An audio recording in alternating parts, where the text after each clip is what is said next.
You know what blood tastes like, right? That metallic tang on your tongue when you bite your lip too hard? Silence tastes exactly the same, and today I'm going to tell you why. Stay until the end because this one might change how you hear nothing. Or maybe it won't. Let's find out.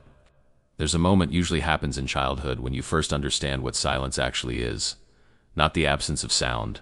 Something else. Something that sits on your tongue like old pennies, like iron. Like the taste that fills your mouth right before you throw up or right after you've been hit in the face. I'm talking about real silence. The kind that happens after someone says something they can't take back. The kind that fills a room after bad news. The kind that lives between people who used to talk and now don't. That's silence. The copper one. Maybe you first tasted it when your parents stopped fighting and just started staring. Not at each other, past each other, through each other. It's the argument ending not with a door slam or a final word, but with nothing. With that thick metallic quiet that means something died and nobody wants to acknowledge the body. Or maybe it was the day your best friend heard what you said about them and they didn't yell, didn't cry, just looked at you with this new understanding, this recognition of who you actually are, and then they just stopped. Stopped talking, stopped being there. And in that stopping, in that space where their voice used to be, you tasted it. Copper. Blood without the wound. Damage without the visible break. The thing about copper is it's a conductor. Electricity passes through it. Heat passes through it. And somehow, impossibly, silence passes through it too. Gets into your system. Runs through your veins. Makes everything taste like it's been sitting in your mouth too long, going bad, oxidizing, turning into something you can't spit out no matter how hard you try. I knew a woman once, she was probably 70, maybe older, and she told me the silence started for her at 8 years old. Her father came home from work one Tuesday and he looked at her mother and her mother looked back. And something passed between them without words. And after that day, they never spoke again. Not to each other. 40 years of marriage spent in the same house, sleeping in the same bed, eating at the same table, and not one single word exchanged. The woman said she could taste it every dinner, every silent meal. The copper so strong she could barely eat. She said it was like chewing on old wiring, like her food was seasoned with pennies, like the air itself had been charged with something metallic and wrong. And I asked her, because I had to know, I asked her why they stayed together. Why 40 years of silence instead of separation? And she looked at me with these faded eyes that had witnessed decades of unspoken things, and she said, "Where do you go when the silence follows you? When it's not in the room, it's in you." That's the thing about copper taste, about real silence. It gets in, makes a home, becomes part of your chemistry. You carry it with you like a flavor you can't wash out, can't rinse away, can't ever quite forget even when sound returns. Silence has structure. I know that sounds ridiculous talking about the architecture of nothing, but stay with me because this matters. Because if you understand how silence is built, you understand why it tastes the way it does. There's comfortable silence. The kind between old friends who don't need to fill every second with noise. The kind that happens on a porch at sunset when words would just ruin it. That silence tastes like, I don't know, clean water maybe, neutral, easy, natural. Then there's awkward silence. The elevator silence. The first date running out of topics silence. The silence when someone tells a joke and nobody laughs. That silence tastes like cardboard. Dry, unpleasant, but survivable. You can push through cardboard silence. It goes away eventually. But copper silence, the metallic kind, that's different. That's built on something broken. That's the silence that comes after trust shatters, after love curdles, after hope bleeds out. That silence is constructed from damage. And you can taste the construction materials. Iron, blood, regret, fear, all of it mixing on your tongue like a chemistry experiment gone wrong. I spent 3 months once in a house where nobody spoke. Not because of some vow or experiment, just because there was nothing left to say and too much that couldn't be said. The walls of that house absorbed the silence like insulation. Thick, heavy, present in every room even when the TV was on. Even when someone was cooking and pots were clanging. Even when the phone rang and went to voicemail because nobody wanted to answer and break whatever fragile peace the silence had negotiated. Every morning I'd wake up with that taste already in my mouth. Copper, like I'd been sucking on batteries in my sleep. Like my body was generating it internally now, not even needing external silence to produce the flavor. I'd brush my teeth twice, 3 times, trying to scrub it away, but it lived deeper than enamel. Lived in the soft tissues, the places you can't clean. The silence in that house had rooms. That's the only way I can describe it. It had a living room silence that was different from the kitchen silence. The bedroom silence was its own animal entirely, thick and suffocating and desperate. The hallway silence felt like trespassing, like you were walking through someone else's grief even though it was your own house. And at night, oh, at night, the silence got so loud you could hear it. That's the paradox nobody tells you. Real silence isn't quiet. It roars. It screams. It fills your ears with pressure like you're underwater, like you're in an airplane descending too fast, like your head might pop from the weight of all the words that aren't being said. You ever notice how old houses make sounds? Floorboards creaking, pipes groaning, walls settling, those aren't really sounds. Those are the house's way of pushing back against silence.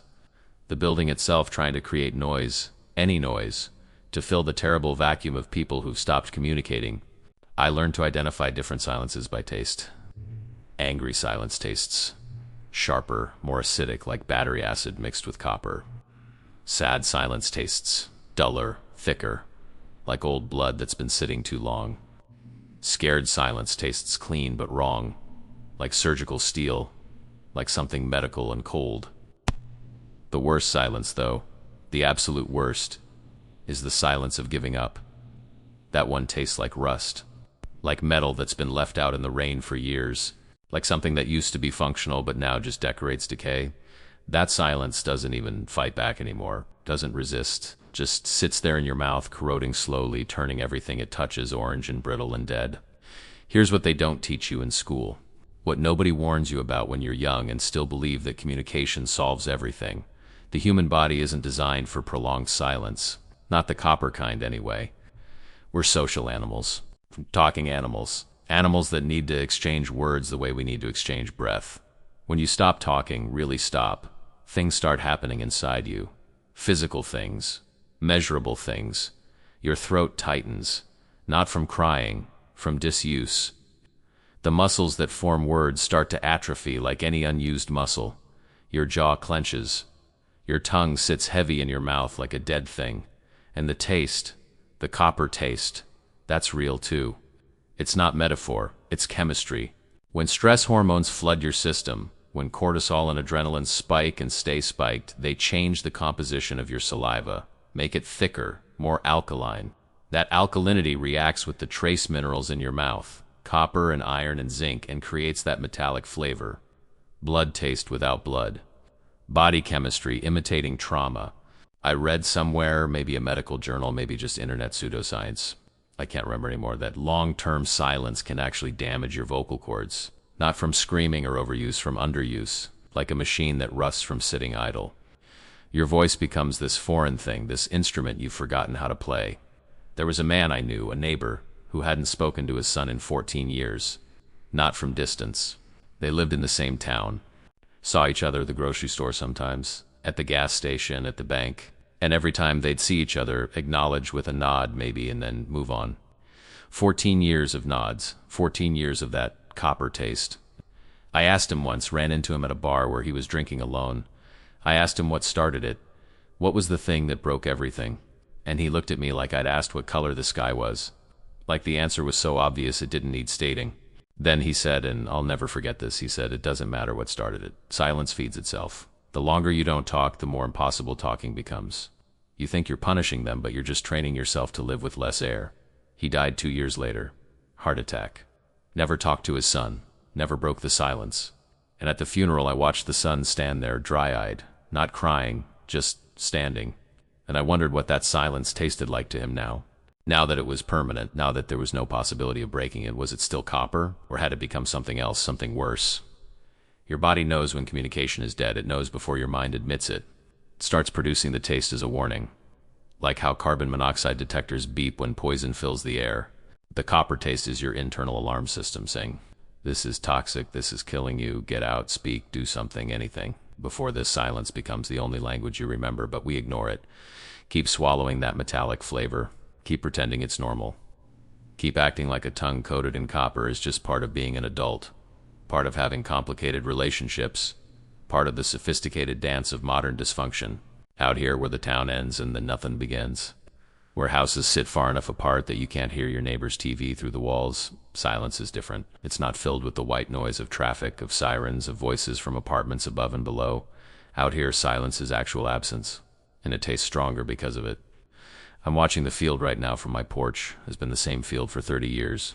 Same dead grass, same rusted fence posts, same sky pressing down like a held breath. The silence out here is almost visible. You can see it in the stillness of air, in the way grass bends but doesn't rustle, in the way crows sit on wires without calling. City silence is temporary. An elevator ride, a moment between subway announcements, a pause before the next siren. But rural silence is permanent, structural. It's the baseline that everything else interrupts briefly before returning. And when humans add their own silence to it, their own refusal to speak, it layers, becomes something geological, something you could drill into and find strata of different silences laid down over years. My father stopped talking when I was 16. Not to everyone, just to us, his family. He'd still talk to people in town, still make small talk at the hardware store, still chat with Earl at the gas station about nothing, about weather, about crops, about whatever men who don't know each other well talk about. But at home, in the house where actual communication might mean something, nothing. Just the sound of his fork on his plate, his boots on the stairs, his truck starting in the morning. The silence in our house mixed with the silence of the fields outside until you couldn't tell where one ended and the other began. Like the house itself had decided to participate in the landscape's refusal to speak. And that taste, that copper taste, it got so strong I thought I was sick. Thought maybe I had some weird nutritional deficiency. Took vitamins, drank more water. But the taste stayed because the taste wasn't about my body. It was about the body of the house, the body of the family, the system dying slowly from lack of circulation. Out here, you can go days without hearing human voices if you want to. If you avoid the TV and the radio and the phone, just you and the wind and the occasional animal sound. And you'd think that silence would taste clean, natural, like the silence of the forest or the ocean. But it doesn't. Not when you're choosing it. Not when you're using it as a weapon or a shield. And it tastes like copper even out here in all this space. There's a particular kind of rural silence that happens between men, between fathers and sons, between brothers, between neighbors who had a disagreement about a property line or a borrowed tool that never came back. That silence is different from the silence between women, between mothers and daughters, between sisters. I'm not saying better or worse, just different, more stubborn maybe, more final. Men out here were trained from birth that talking about feelings is weakness. That real men communicate through action, through work, through silence that says more than words ever could. Except silence doesn't say anything. It just sits there, accumulates, becomes this monument to all the things we're too proud or too scared or too stupid to actually articulate. And the landscape enables it. The fields don't care if you talk. The sky doesn't notice. The dirt doesn't judge. You can go silent out here and nature just absorbs it, makes it part of the general quiet, hides your particular dysfunction in the larger pattern of emptiness. I've seen men die out here without speaking, without saying the things they needed to say. Held onto silence right up until the last breath, and that last breath tasted like copper too, like blood, like rust. Like everything that corrodes when left untreated, exposed to air, oxidizing slowly over decades of silence. Words have value, we know this. We pay for therapy, for counseling, for mediators who help us translate our silence into language. We buy books about communication, attend workshops, learn techniques, all because words, the right words said at the right time, are worth something, are worth maybe everything. But silence has value too, has a currency of its own. And once you start trading in silence, once you realize that not speaking can be more powerful than speaking, you enter a different economy, a darker market. The first time you realize silence can hurt someone more than words, you've learned something dangerous. You've discovered a weapon that doesn't leave marks, doesn't raise voices, doesn't give anyone ammunition to use against you later. You've found the perfect violence, the kind that looks like peace from the outside. I knew a couple once, married 40 years, who weaponized silence. Every disagreement ended the same way. One of them, usually her, would just stop responding, not out of inability to articulate, not from being overwhelmed, but strategically, tactically. She'd deploy silence like a bomb and then just wait. Watch him try to fill it. Watch him apologize for things he didn't do. Watch him twist himself into knots trying to get her to speak again. And the thing is, it worked. He'd always break first, always give in, always trade whatever principle he was standing on for the relief of sound, for the resumption of normal communication.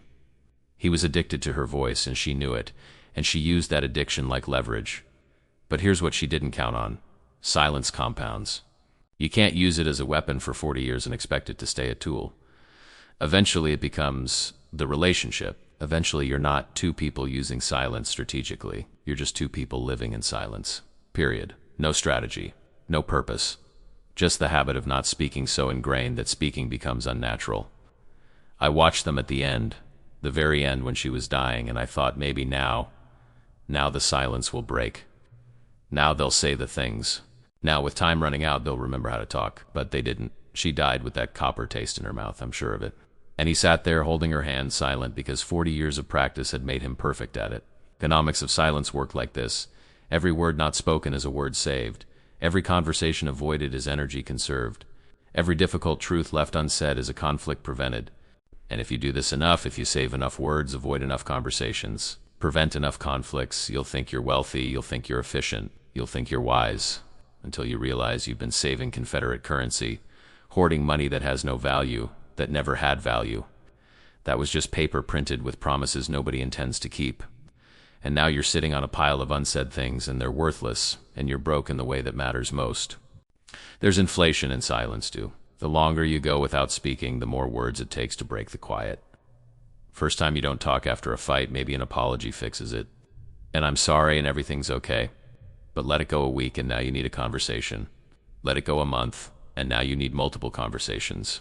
Let it go a year and now you need, what, a complete reckoning? A full accounting of everything that went wrong? A therapy session that costs more than you can afford in dignity? And most people can't afford it. Can't pay the accumulated cost. So they just don't. Just accept bankruptcy.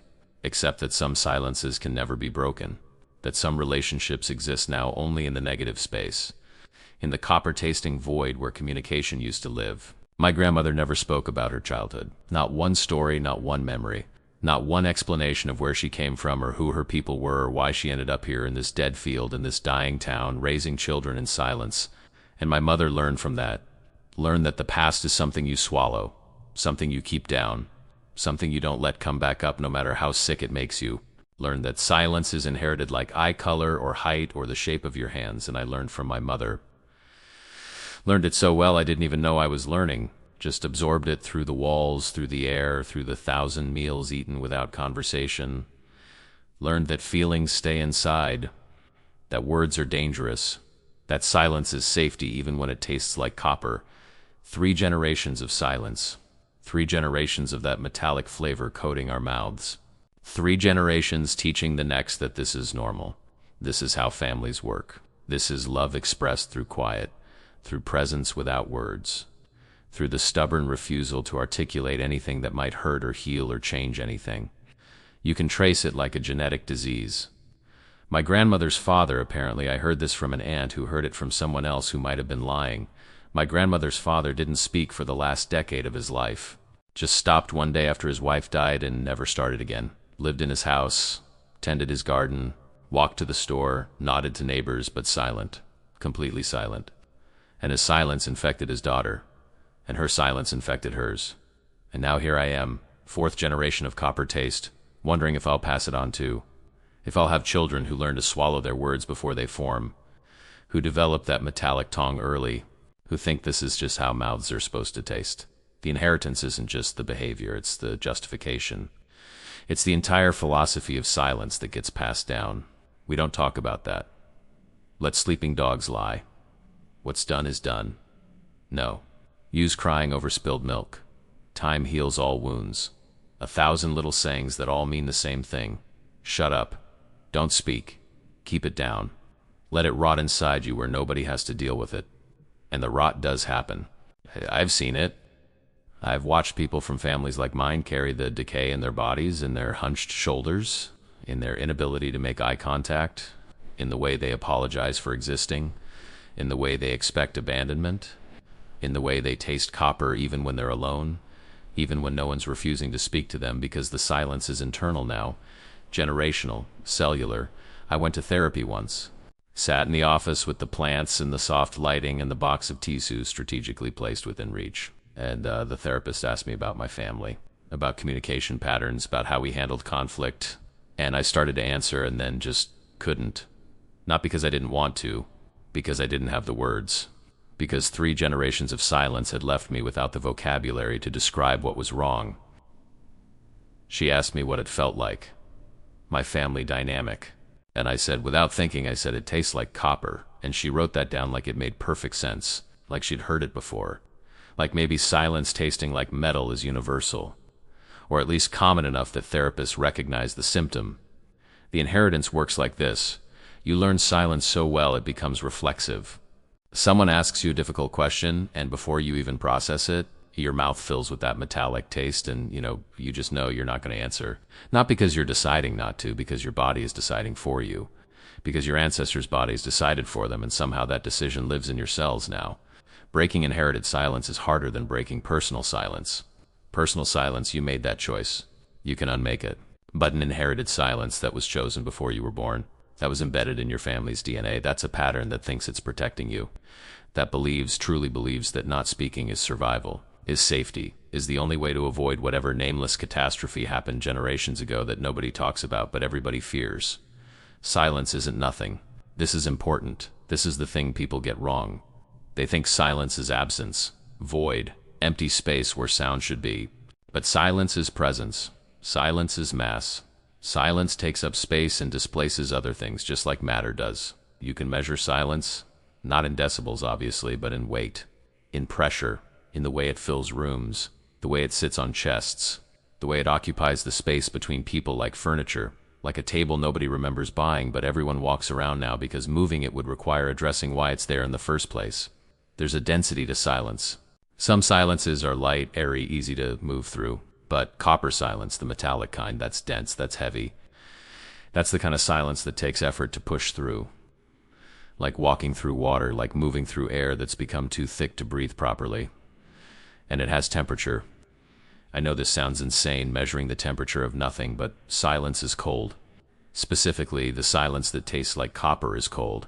It's the cold of surgical instruments, of metal left outside overnight, of something that should be warm because it's between humans, between people who supposedly care about each other, but instead it's freezing. Physics tells us that nature abhors a vacuum, that empty space wants to be filled, and you can see this in silence too.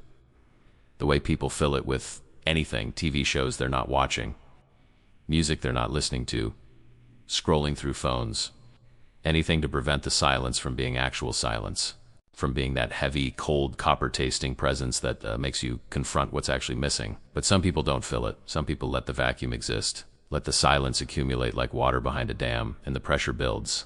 Physics again. For every action, an equal and opposite reaction. For every word not spoken, pressure builds. For every conversation avoided, the dam gets fuller. And dams break. Eventually. They all break. I watched a man once, a friend, a person I thought I knew. I watched him hold silence for 3 years. His wife wanted to talk about something, I never found out what, something that needed addressing, and he just wouldn't, physically wouldn't, would leave the room, would turn up the TV, would suddenly remember he needed to be somewhere else. Anything to avoid the conversation. 3 years of pressure building. 3 years of words piling up behind the dam. 3 years of that copper taste intensifying until I imagined he could barely eat, barely function, barely exist without that metallic flavor coating everything. And then one night the dam broke. Not dramatically, not with violence or screaming or anything cinematic. It broke quietly. He just walked out, left a note. The note said, "I can't." Just that. 2 words after 3 years of silence, "I can't." And that was it. Marriage over. Relationship finished. All that silence finally finding its release in the most minimal language possible. The thing about dams breaking, about pressure release, about vacuums finally filling, it's never pretty. It's never clean. All that accumulated silence doesn't just evaporate. It has to go somewhere, has to become something, usually becomes damage, usually becomes a thing that breaks everything else. Empty space wants to be filled, but not all fillers are equal. You can fill silence with noise, with distraction, with the illusion of communication, or you can fill it with actual words, with real conversation, with the hard, uncomfortable, copper-tasting work of saying the things that need saying. Most people choose noise, choose distraction, choose anything except the actual filling that needs to happen. Because filling silence with real words means admitting the silence existed, means acknowledging that something was wrong, that something needed addressing, that the vacuum wasn't natural or inevitable, but created, chosen, maintained, and that admission, that acknowledgement that tastes like copper too, tastes like blood. Like the flavor that fills your mouth when you finally let yourself feel the wound that's been there all along, but you've been pretending doesn't exist. We've built an entire mythology around silence. Movies full of strong, silent men, heroes who don't need words, characters whose lack of communication is portrayed as depth, as mystery, as strength. We've romanticized the inability to articulate feelings, made it masculine, made it desirable, made it aspirational. But here's the truth, mythology doesn't tell you. Strong, silent types aren't strong. They're scared. They're not deep. They're shallow, so shallow that anything requiring emotional complexity is beyond their depth. They're not mysterious. They're absent. They're just not there. The man who can't tell you he loves you isn't protecting some vulnerable interior. He's protecting nothing. There's nothing to protect. He hasn't developed the interior that would need protecting. He's all exterior, all surface, all presentation without substance. And we celebrate this. We give him movies and TV shows and songs. We make him the romantic ideal. The cowboy who rides off into sunset without explaining himself. The detective who solves crimes but can't solve his own emotional dysfunction. The soldier who can face death but can't face dinner conversation. And this mythology is killing us. Is teaching generations of boys that emotional articulation is weakness, that silence is power, that the copper taste is just what being a man tastes like, that if you're tough enough, strong enough, man enough, you won't need words. You'll just endure. Just bear it. Just carry that metallic flavor until it becomes the only flavor you know. I believed this once. I believed that not talking made me tough, that silence was dignity, that men who needed to express feelings were soft, weak, contemptible. I believed the mythology so completely I couldn't even see it was mythology. Thought it was just truth, just the way things are, just nature. Until I met a man, must have been 70, maybe older, and he was crying, just sitting on a bench outside the VA hospital crying quietly. And I almost walked past because what do you do with a crying old man? But something made me stop, made me sit down next to him. And he told me without my asking, he told me he hadn't spoken to his brother in 50 years. 50 years. Half a century of silence over something he couldn't even remember anymore. Some disagreement, some insult, some moment of pride that became a lifetime of absence. And his brother just died. Just that week, and now the silence was permanent. It was final, was a closed door that would never open. And this old man, this veteran, this strong, silent type said to me, being strong didn't matter, being right didn't matter. All that mattered was talking, and I didn't, and now I can't. And I taste it every day. Copper, blood. Everything I didn't say, the mythology says silence is golden, but it's not. It's copper. It's rust. It's the taste of everything oxidizing, deteriorating, corroding because it wasn't protected by the very thing that could have saved it. Words. We need to kill this mythology. Need to stop pretending that emotional constipation is the same as emotional control. Need to recognize that the strong, silent type isn't a hero. He's a tragedy waiting to happen. He's a bomb on a timer. He's a person dying slowly from lack of circulation, from refusing to let anything flow, from building dams so high and walls so thick that eventually the infrastructure of his humanity just collapses. Real strength looks like vulnerability, looks like saying the hard thing, looks like breaking silence even when it's uncomfortable, looks like tasting that copper and speaking anyway through it in spite of it, because not speaking is worse than any discomfort speech might create.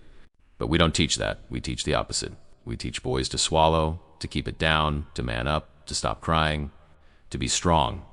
And by strong we mean silent. And by silent we mean dead, emotionally dead, communicatively dead. Dead in all the ways that matter while the body keeps walking around, keeps going through motions, keeps tasting copper and calling it normal. There's a language that develops when people stop using language. A whole vocabulary of gestures, sighs, door slams, plate clatterings, a syntax of timing, of who comes home when, of who eats dinner first, of who sleeps on which side of the bed, and how much distance is maintained. This language is precise, is sophisticated. You can say a lot without saying anything. You can communicate entire novels of resentment, disappointment, anger, hurt, all without opening your mouth. Can conduct complex negotiations about household dynamics through nothing but the way someone washes dishes or doesn't wash them, the way someone closes a door or leaves it open, the way someone breathes. But this language tastes like copper, every sentence of it. Every unspoken word has that metallic flavor because this language isn't natural, isn't how humans are designed to communicate. We're forcing communication through channels that weren't meant for it, like trying to run water through wire and the whole system corrodes from the effort. I learned this language fluently, could read a sigh like some people read books, could interpret the exact angle of a door slam, could measure love and hate in the length of silence between question and non-answer, became an expert translator of nothing into meaning. And it was exhausting.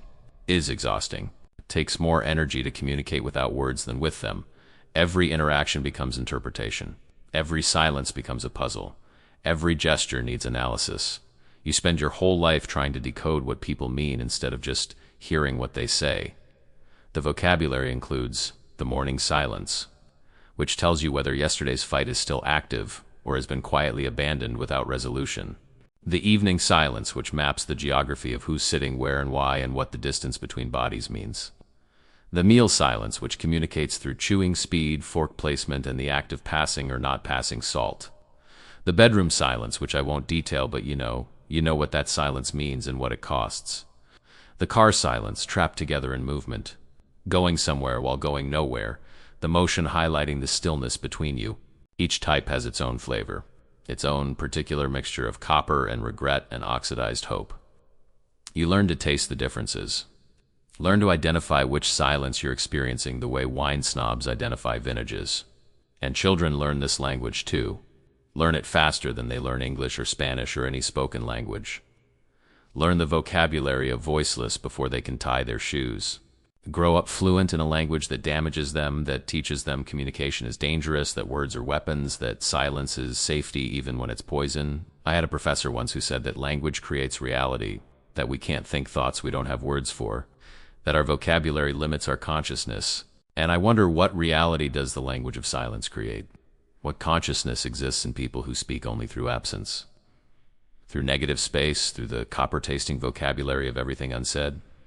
Limited consciousness, I think. Narrow reality.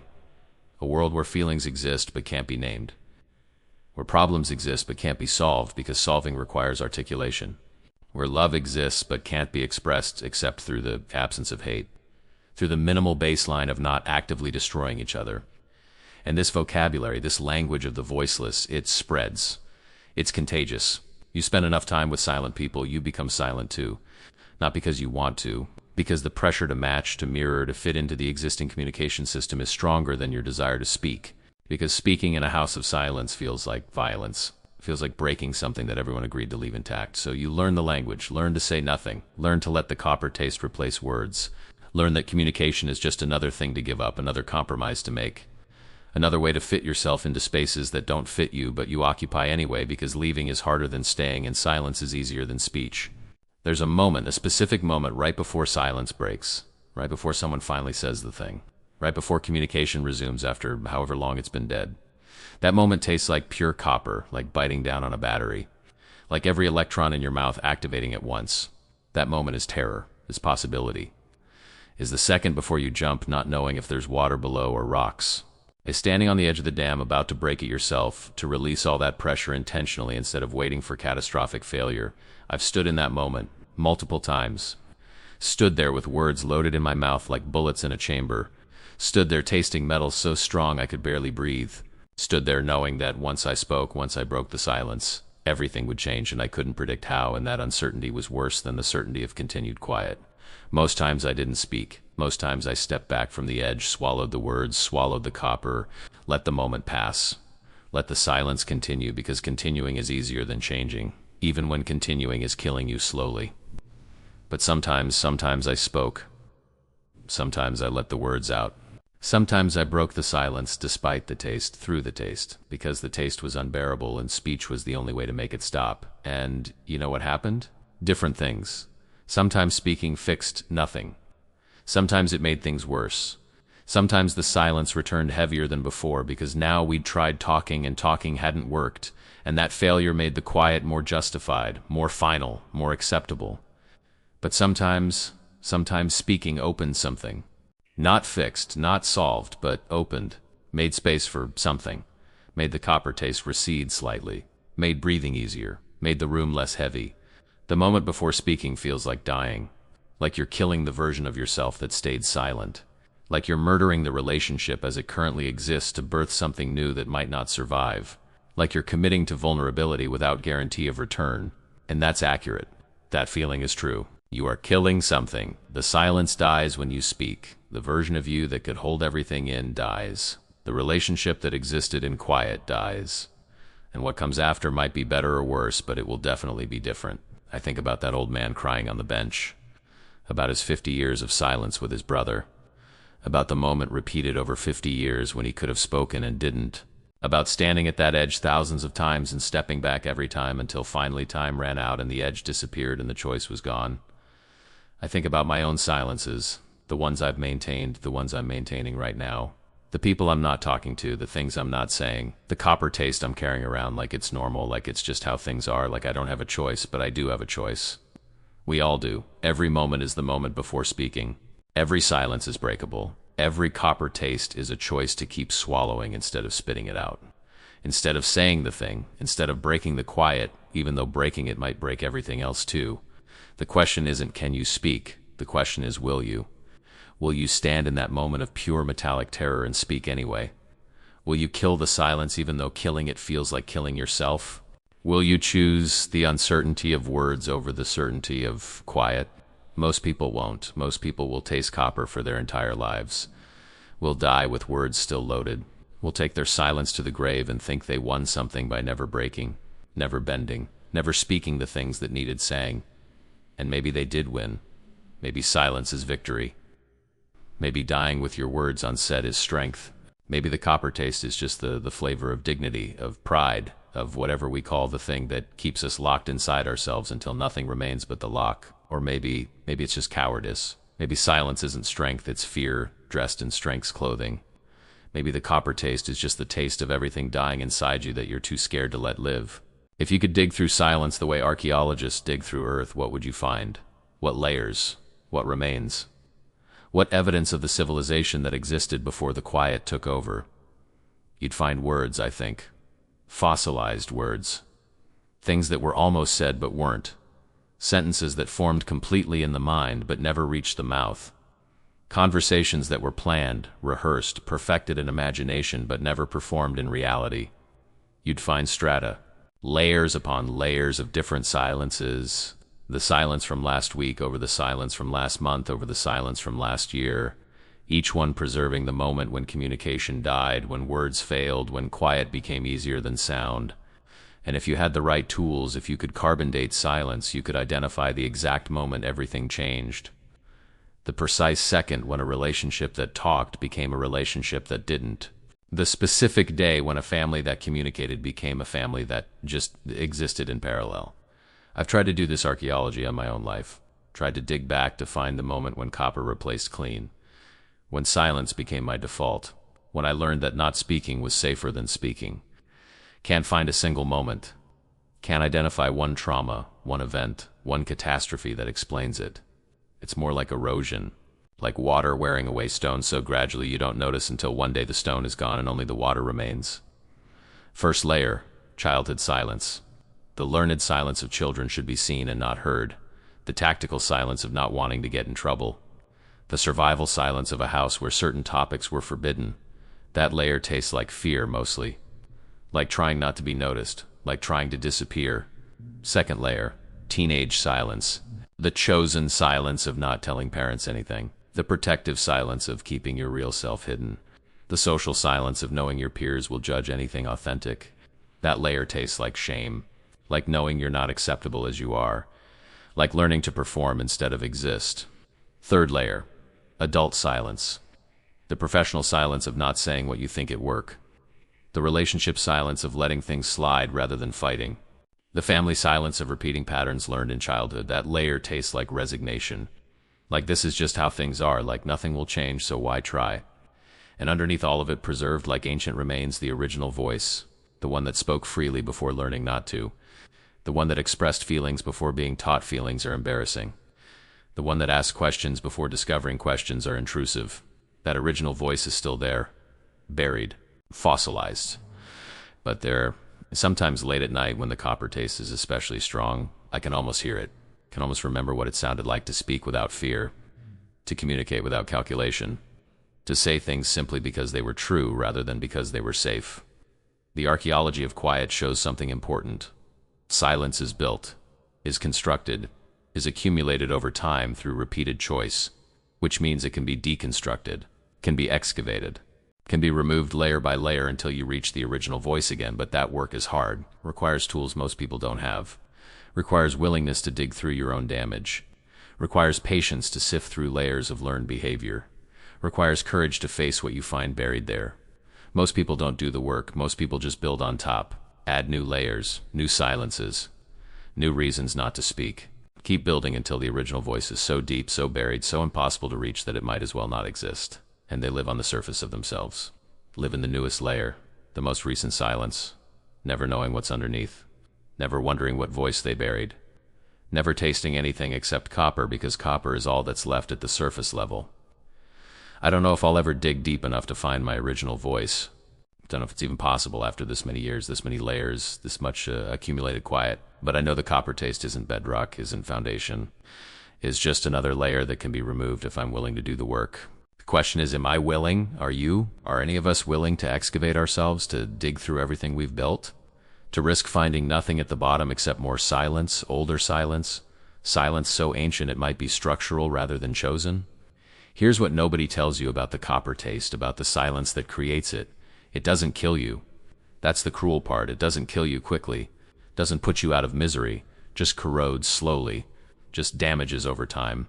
Just makes everything taste like metal until metal is the only flavor you remember. And you can't imagine food tasting any other way. I'm older now. Not old, but older. Old enough to see the pattern. Old enough to count the silences in my life like counting rings in a tree.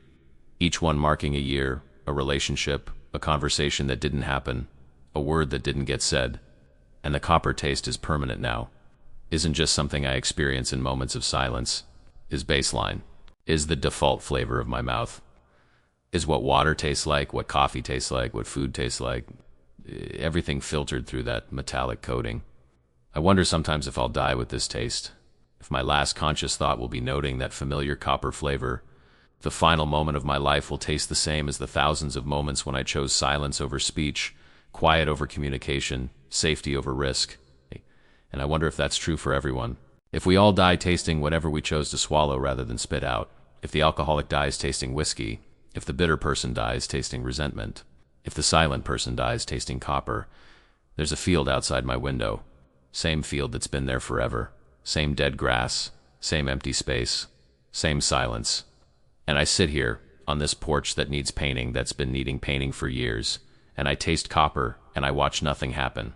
And I think about all the words I didn't say, all the conversations I avoided, all the people I let slip away rather than fight for, all the relationships that died because I wouldn't speak, all the moments when I stood at the edge of breaking silence and stepped back, kept stepping back until there was nowhere left to step, and I just fell into quiet. And the taste is so strong now, so constant, so much a part of me that I can't remember clean. Can't remember what my mouth tasted like before copper. Can't recall a time when silence was comfortable instead of this heavy metallic presence that sits on my tongue like weight. But here's the thing I'm just now understanding after all these years. All these silences, all this copper. The taste isn't punishment, isn't curse, isn't something happening to me. It's something I'm doing, is something I'm choosing. Is something I could stop choosing if I wanted to badly enough. The copper taste is just information, just my body saying, this silence isn't natural, this quiet is damage. This refusal to speak is killing something that wants to live. The taste is warning, is alarm, is the last defense mechanism before complete shutdown, and I can keep ignoring it, can keep swallowing copper, can keep choosing silence over speech, can keep this pattern until it becomes my epitaph. He tasted copper and said nothing. Or I can speak, can break the silence, can let the words out even though they'll taste like metal coming out, can choose the discomfort of speech over the familiarity of quiet. I don't know which I'll choose. Honestly, don't know. The habit is strong. The fear is real. The copper taste is almost comforting now in its consistency, its reliability, its promise that nothing will change because I won't let it change. But I know this. The taste will be the last thing I experience. Whether I speak or don't speak. Whether the first break silence or maintain it, whether I choose words or quiet, the copper will be there at the end. Because copper is consequence, is the accumulated flavor of all the choices made and unmade. Whether I was brave enough to taste copper and speak anyway, or whether I was like most people, like maybe you, choosing the metallic safety of silence over the uncertain danger of words. The field doesn't care. The grass doesn't judge. The sky watches without opinion. Only I care. Only my mouth knows. Only the copper taste tells the story of what I did and didn't do, said and didn't say, was and wasn't brave enough to be. So here we are. End of the story. End of the telling. And you're still here, still listening, still tasting whatever it is you taste when you think about silence, about the words you haven't said, about the people you're not talking to, about the copper accumulating in your mouth. I want to know something. I need to know. Leave a comment below and tell me, what does your silence taste like? Is it copper? Or is it something else? Or do you not taste anything because you've learned to ignore it? And if this made you think, if this made you uncomfortable, if this made that metallic flavor stronger for just a moment, hit that subscribe button. Ring the notification bell, because every week we're doing this. Every week we're talking about the things nobody wants to talk about. The uncomfortable truths, the quiet parts said out loud, the copper-tasting reality of being human and broken and trying anyway. Your silence matters. Your voice matters more. Choose which one you want to taste. I'll be here either way. See you next time. Or I won't. But the field will still be here. The porch will still need painting. And the copper will still taste the same. Thanks for listening to Nothing with me.